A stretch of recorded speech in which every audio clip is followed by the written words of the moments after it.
Les rêves des jeunes, eh bien, si on en croit ce que disent les jeunes et leurs déclarations dans le cadre des micro-trottoirs, il y a deux éléments qui ressortaient. Le premier élément, c'est autour de l'argent et le deuxième, autour de la passion. Et j'en ajouterai un troisième qui ressort d'enquêtes, de plusieurs enquêtes que j'ai faites récemment, où la question du voyage ressort très souvent. Alors d'abord, l'argent. Pourquoi les jeunes rêvent d'argent? Bien, rêvent d'argent parce qu'on est une société où tout est dominé par l'argent. Ça, c'est un premier élément.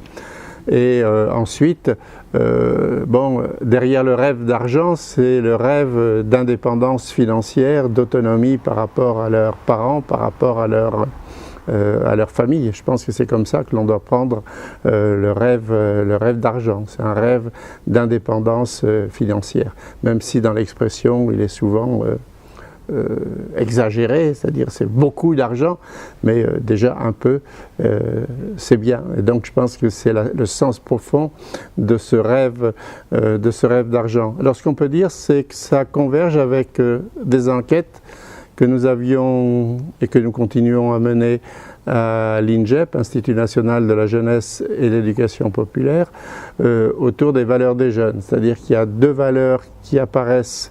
Il y a une valeur qui est fondamentale pour les jeunes, c'est l'amitié. Je ne sais pas si on aura l'occasion d'y revenir. Mais ensuite, il y a deux valeurs, c'est la valeur travail et la valeur famille. Mais quand on poursuit le questionnaire autour de la valeur du travail, ce n'est pas comme élément d'identité sociale, c'est plus le travail qui donne l'identité sociale, mais c'est parce que le travail va permettre justement l'indépendance financière. Donc on retrouve quelque part ce rêve d'argent. Et puis on le retrouve aussi dans cette deuxième valeur qui apparaît fortement marquée chez les jeunes, la famille. Quand on essaye d'approfondir, c'est la famille, mais pas du tout au sens papa, maman, etc. C'est la famille en termes de cellules premières de solidarité, et en particulier de solidarité financière. C'est-à-dire que quand on est confronté à la précarité, ou au chômage, eh bien, la famille apparaît comme un refuge. Ça renvoie aussi au rêve d'argent et ça explique quelque part la puissance de ce rêve d'argent.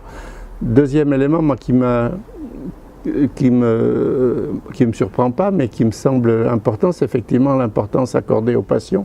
Hein, vivre sa passion, donc ça c'est un rêve important qui renvoie aussi quelque part au rêve d'argent, puisque l'argent il est censé permettre de réaliser sa passion.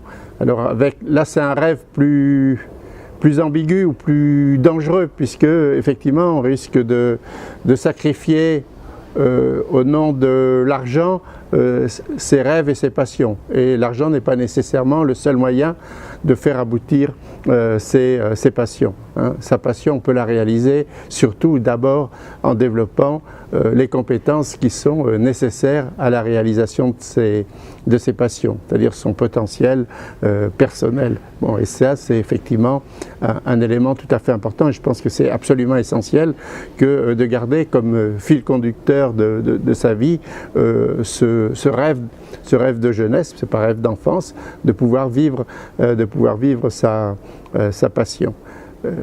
Voilà pour ce qui, je retiens en tous les cas, de ce qui ressortait des micro-trottoirs.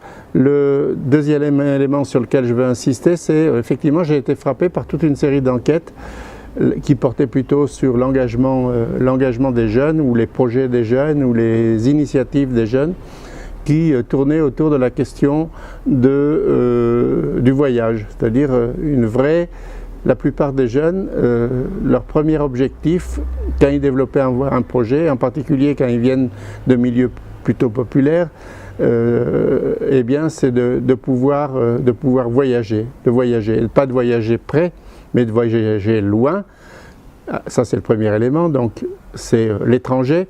Le deuxième élément, c'est voyager sans sa famille, en dehors du cadre familial, de voyager avec ses amis. Et je pense que ça, c'est un rêve aussi très contemporain. On est dans une société qui est dominée par l'argent, mais aussi une société qui est totalement mondialisée. Et effectivement, on est en permanence dans un flux d'images qui nous vient du monde entier. et qui nourrit naturellement ce rêve d'aller voir ailleurs comment c'est, si ça correspond à l'image qu'on nous en donne, de se confronter à l'autre, à l'étranger, à l'altérité, et que c'est un élément tout à fait important. Et que là-dessus, par rapport à ce rêve, il y a une très forte inégalité sociale. Il y a ceux qui sont dans des familles comment dire, bien dotées financièrement, qui sont déjà dans le système mondialisé, qui ont l'occasion de voyager, d'aller faire des séjours à l'étranger. C'est pas vrai pour tous les jeunes, et c'est normal que tous les jeunes veuillent s'investir ou investissent fortement dans le voyage. Avec un autre élément qui est quand même intéressant, c'est pas du voyage purement égoïste, puisque souvent le rêve de voyage est lié à un rêve de solidarité, c'est-à-dire de rencontre avec l'autre et de solidarité avec l'autre. Ce qui m'amène au deuxième point, à la deuxième question que vous m'avez posée, qui est la question de l'engagement, c'est-à-dire sur l'engagement des jeunes. D'abord, rappeler un chiffre, enfin un élément simple, c'est que parmi toutes les classes d'âge, la classe d'âge qui fournit le plus de bénévoles, ce sont les jeunes. C'est-à-dire que, contrairement à une idée, les jeunes ne sont pas égoïstes et les jeunes s'engagent. Mais évidemment, il y a tout un discours de la société sur le fait que les jeunes ne s'engageraient pas ou s'engageraient moins, qui est en partie lié au fait qu'on est dans une société où on a une représentation très limitée de l'engagement. S'engager, ça veut dire traditionnellement, en tous les cas dans un pays comme la France, c'est s'engager dans un parti, s'engager dans un syndicat ou encore s'engager au sein d'une église, par exemple. Voilà les formes d'engagement traditionnelles. L'engagement bénévole est un engagement altruiste et peu valorisé dans la tradition historique en France. Donc, qui rend effectivement le fait que les jeunes s'engagent. Les jeunes sont souvent bénévoles, mais qu'il n'y a pas de visibilité de cet engagement parce que cet engagement ne se fait pas selon les canons traditionnels. On le voit d'ailleurs très très bien. Je viens de citer très fort taux d'engagement bénévole, le succès du service civique quelque part, puisque c'est aussi une forme, ou la reconnaissance d'une forme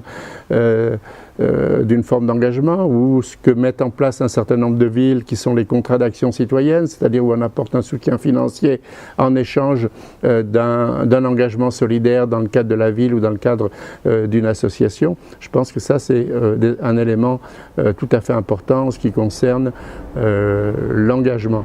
Alors cet engagement il est tout à fait différent, il ne se fait plus par rapport à puisqu'il y avait l'une de vos questions, c'était est-ce que c'est différent aujourd'hui et hier. Donc c'est différent par rapport aux motivations.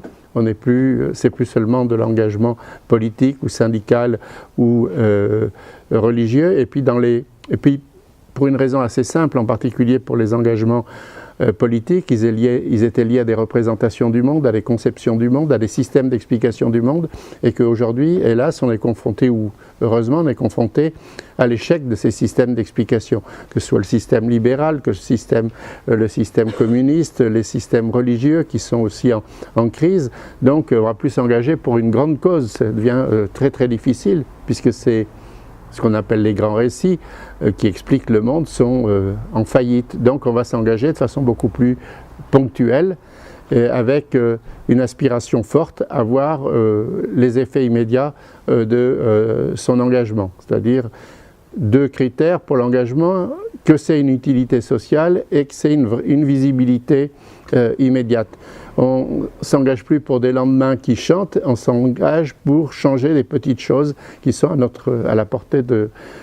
notre portée et qui soient visibles. Et ensuite, on s'engage pas toujours sur la même cause, mais par exemple, on va s'engager aussi bien un jour pour la défense, par exemple, de l'environnement, parce qu'il y a la route qui passe derrière chez moi, ou qu'il y a un barrage qui va être construit qui modifie profondément l'environnement, mais le lendemain, ça va pouvoir être très bien une revendication pour une meilleure cantine au lycée ou à l'université, ou encore un engagement solidaire parce qu'il y a eu un tremblement de terre en Italie ou une inondation, etc., une catastrophe naturelle, donc un engagement de solidarité internationale.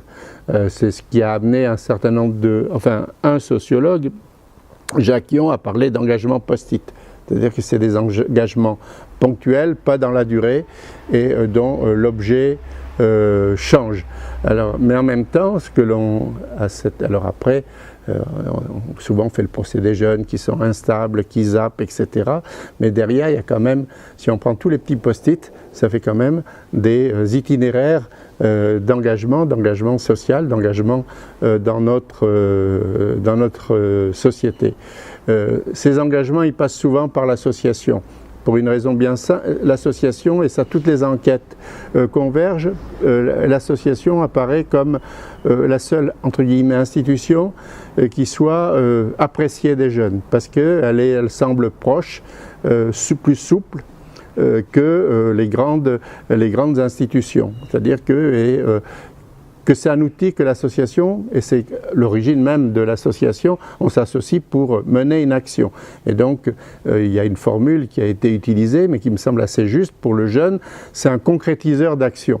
C'est-à-dire qu'on adhère à une association ou participe à une association parce qu'elle va permettre de développer une action. Et d'ailleurs, et c'est un vrai problème pour les responsables associatifs, très souvent, on participe à une action qui est porté par une association sans nécessairement adhérer à l'association. Ou alors on constitue une association ad hoc ou un collectif pour mener une action, ce qui pose un vrai problème en termes de pérennité de l'action associative.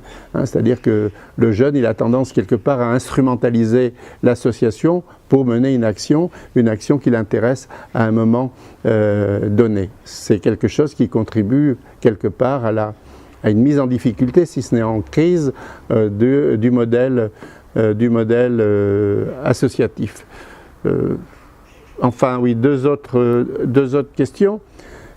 Sur le rapport, l'engagement à travers Internet, puisque c'est une question que vous posiez, je ne pense pas que... Il n'y a pas d'engagement à travers Internet. Ce n'est pas Internet qui fait l'engagement. C'est juste un outil au service de l'action. C'est-à-dire, et de ce point de vue-là, Internet est un extraordinaire démultiplicateur en termes de poursuite d'une action, pour mobiliser, pour informer, pour communiquer. Et c'est donc un outil qui permet ou qui facilite l'engagement, mais on ne s'engage pas pour Internet, on s'engage à travers Internet pour une action bien précise. Bon, j'ai donné des exemples tout à l'heure. Je pense que il faut faire bien attention, c'est-à-dire que ce n'est pas un engagement à travers Internet, c'est juste Internet comme un outil de mobilisation, d'information, de communication. On l'a très bien vu d'ailleurs, par exemple, sur la mobilisation contre la loi travail, où pour prendre un événement récent, eh bien, Internet a joué un rôle extrêmement important. Aujourd'hui, effectivement, il y a des attentes fortes de la part des jeunes. Je ne l'ai peut-être pas indiqué. La première attente, c'est effectivement l'accès à l'emploi, c'est-à-dire trouver un travail et trouver un travail stable et pérenne. Et on sait que c'est de plus en plus difficile et que ça se fait de plus en plus tard, puisque aujourd'hui la moyenne d'âge d'entrée dans un travail stable, c'est autour de 28-29 ans. Ça, c'est une attente forte. La deuxième attente forte, c'est une attente en matière de logement. Alors je ne sais pas si ça ressort de vos entretiens, mais parce que c'est l'autonomie et l'indépendance par rapport à la famille, pour avoir des relations avec le sexe opposé ou le même, pareil, ça nécessite effectivement l'indépendance en termes de logement, donc c'est une revendication importante. Alors en France, c'est un peu facilité par rapport à d'autres pays comme l'Espagne ou l'Italie, où c'est absolument dramatique, par l'allocation logement, qui est ouverte accessible à partir de 18 ans, ce qui n'existe ni en Italie ni en Espagne. C'est bien qu'en France, en gros, un jeune accède à un logement autonome autour de 23 ans en moyenne, alors que dans ces pays que je viens de citer, l'Italie, l'Espagne, c'est plutôt autour de 30 ans, avec toutes les conséquences que ça peut avoir. Ça, c'est une attente forte. Et puis, effectivement, il y a une attente qui est nourrie par Bon, c'est une question d'actualité parce qu'on pourrait appeler la remise en cause de l'État social tel qu'il a été mis en place au lendemain de la guerre, c'est-à-dire toute une série de protections qui sont d'ailleurs inscrites dans la Constitution comme le droit au travail, le droit au logement, le droit à la santé. Donc aujourd'hui, ce sont des droits qui apparaissent comme fortement menacés dans notre société. Mais là, c'est plutôt une inquiétude qu'un rêve, ou le rêve, disons, de voir se perpétuer effectivement la garantie à travers ces droits d'un certain bien-être social. Oui. On est dans un système français effectivement où il y a une survalorisation du diplôme et voilà, c'est pas nécessairement une bonne chose que de valoriser trop le diplôme et qu'on ne valorise pas suffisamment toutes les compétences qui ne sont pas scolaires.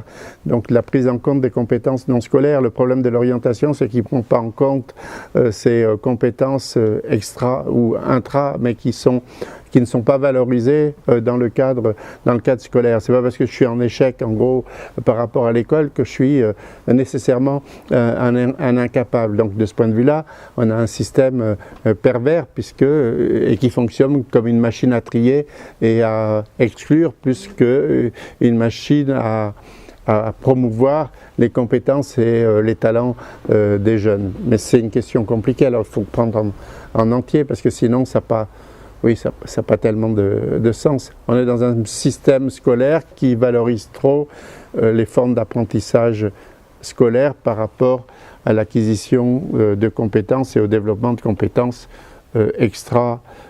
extrascolaires, même si on les acquiert peut-être dans la cour de récréation, ce qui renvoie à la question qu'on a évoquée tout à l'heure de la passion, c'est-à-dire que l'école ne fait pas nécessairement place à cette passion. Donc ça renvoie effectivement à une refonte du système scolaire qui fasse une plus grande place à l'éducation en dehors du cadre scolaire, c'est-à-dire qu'on appelle non formel, dans le cadre des associations, des mouvements d'éducation populaire, ou même de l'éducation informelle, c'est-à-dire que ce qu'on apprend, ça va avoir comme objectif d'apprendre.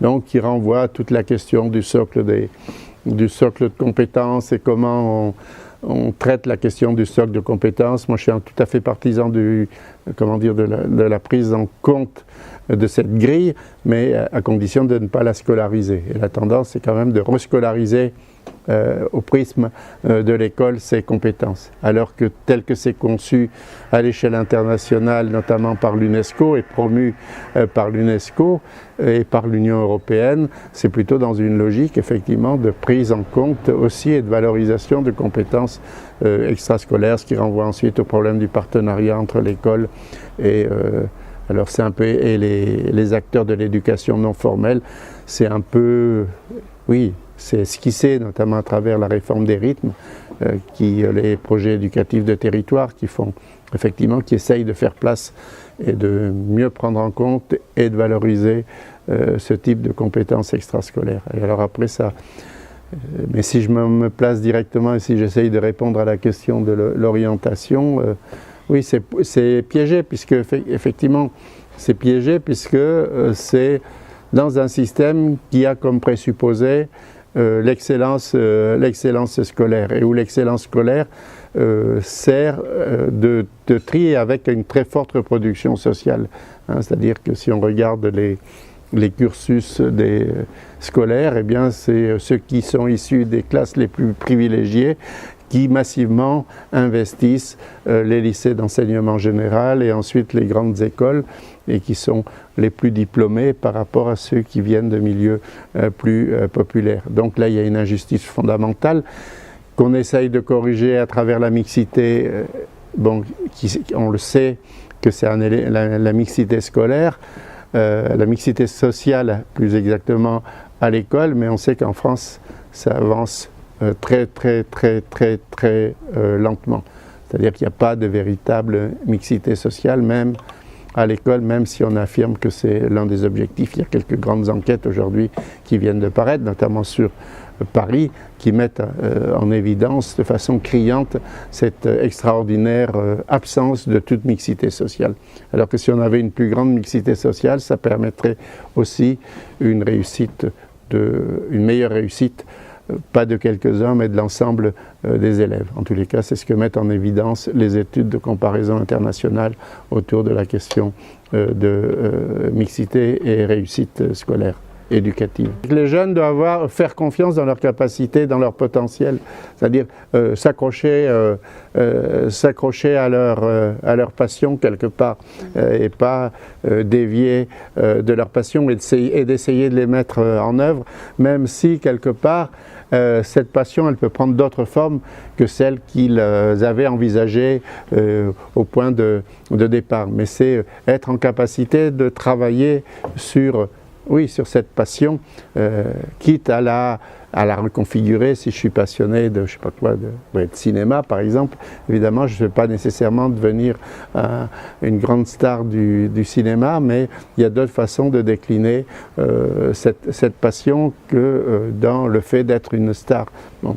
Alors on est dans un système aussi qui joue autour du culte de la performance, du culte de la star, du héros, etc., qui sont des facteurs qui peuvent être effectivement très déstabilisants. Mais après, c'est se faire confiance et être en capacité d'aller jusqu'au bout, effectivement. Et bon, si on ne vient pas une star de cinéma ou du cinéma, c'est pas nécessairement pour ça qu'on est en situation d'échec, parce qu'on a reconverti. Oui, il faudrait après discuter concrètement qu'est-ce que ça veut dire si je suis passionné par exemple de cinéma. C'est un rapport au monde, c'est un rapport à l'image, c'est un rapport à la société, comment on va le décliner autrement dans le cadre de la société. Il y a énormément de dispositifs, il y a peu de connaissances de ces dispositifs et quelque part c'est pour moi en partie, oui, il y a peu de lisibilité des politiques de jeunesse parce qu'elles restent, malgré tous les efforts qui peuvent être esquissés, fragmentaires, c'est-à-dire qu'elles s'attachent à un point précis sans prendre la question de façon globale. Et elles sont pénalisées par effectivement une faible confiance faite en général sur la capacité, le potentiel, de reconnaissance des jeunes comme acteurs dans notre société. C'est-à-dire on les considère plutôt comme sujets que comme acteurs et on les associe rarement à l'élaboration de ces politiques, à la réflexion de ces politiques. Donc je reviens toujours à l'idée de confiance et de reconnaissance. Avec un énorme hiatus, par exemple, de plus en plus, si on prend sur tout ce qui est le système pénal, on a tendance à abaisser l'âge de majorité, mais ce qui concerne les droits sociaux, on reste quand même bloqué à 25 ans où on devient majeur sur le plan des droits sociaux seulement à partir de 25 ans et que implicitement jusqu'à 25 ans on considère qu'on est sous la dépendance, sous l'autorité, sous la responsabilité de ses parents. Il n'y a qu'à voir la question du RSA et le fait que les jeunes sont éliminés du RSA, mais c'est vrai aussi pour d'autres dispositifs de droit social. Donc je pense que c'est bon, voilà.